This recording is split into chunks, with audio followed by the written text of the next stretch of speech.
Bem-vindos ao Literacura, o canal que fala de saúde mental e literatura.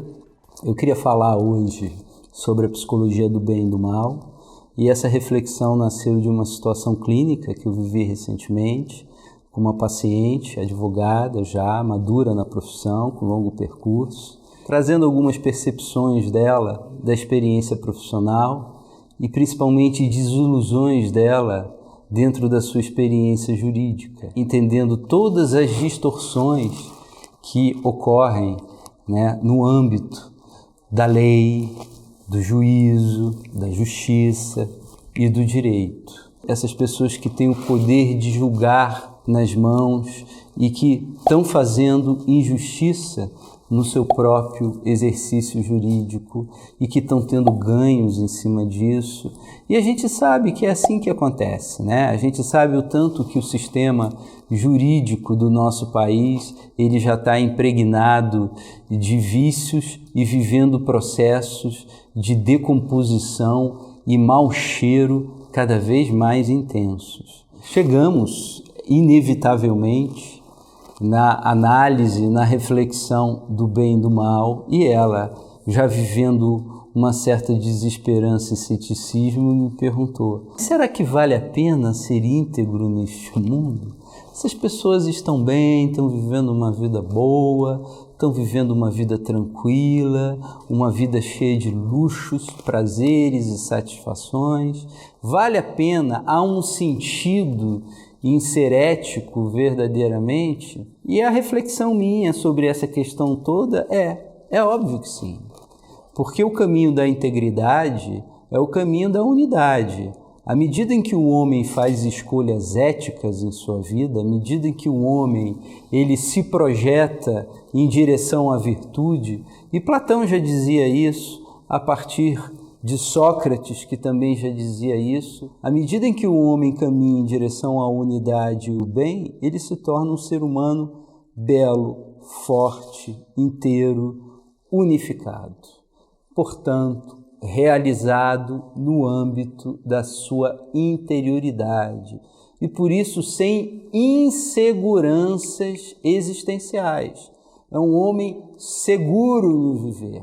É um homem que está caminhando nos degraus e na escada da evolução humana. E à medida que ele sobe mais nessa escada, ele tem uma compreensão mais elevada do sentido da vida.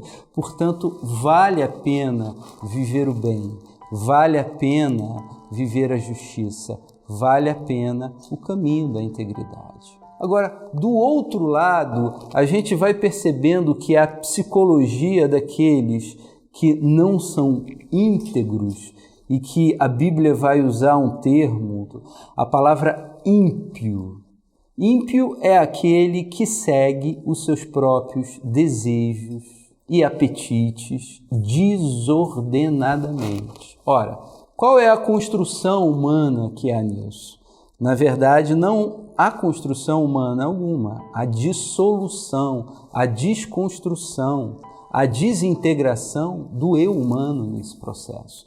Então, as pessoas que vivem uma vida de ilicitude, de injustiça, por mais que elas estejam fazendo essa opção e se assegurando nessa opção, lá no fundo elas estão abandonando o núcleo normatizador de suas personalidades. Elas estão deixando de escutar a voz fundamental do seu ser, que é a voz da consciência, e que é a própria voz da vida, a voz do ser que nos sustenta na vida. À medida em que eu começo a soterrar essa voz, em razão dos meus apetites, em razão das minhas ganâncias e dos meus ganhos ilícitos, é óbvio que o meu ser vai se tornando amedrontado.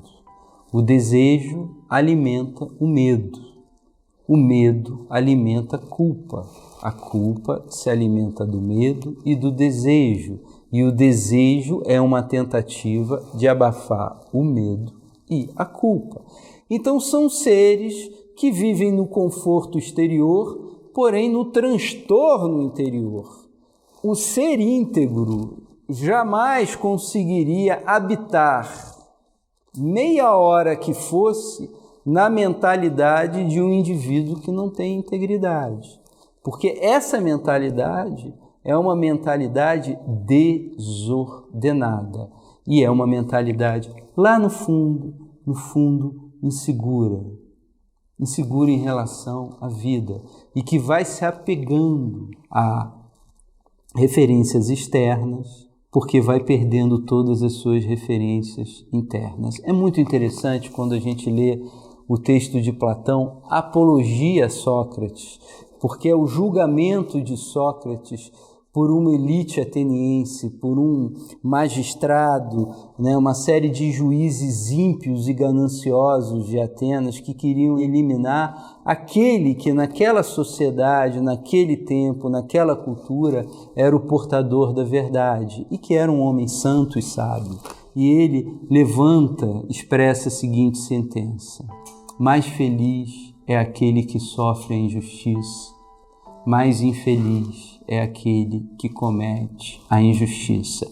Na integridade do seu ser e na segurança profunda de Sócrates, que ele tinha encontrado a verdade, de que ele estava fundamentado no ser, e quando ele chega à consciência de que a identidade dele é ampla e que ele está integrado na unidade do ser que é belo, que é bom e que é verdadeiro, que é o próprio Deus, ele tem essa consciência, ele vai para a morte sorrindo. Ele vai para a morte sorrindo. O homem íntegro não tem medo de morrer. O homem sem integridade não tem coragem de pisar num cemitério.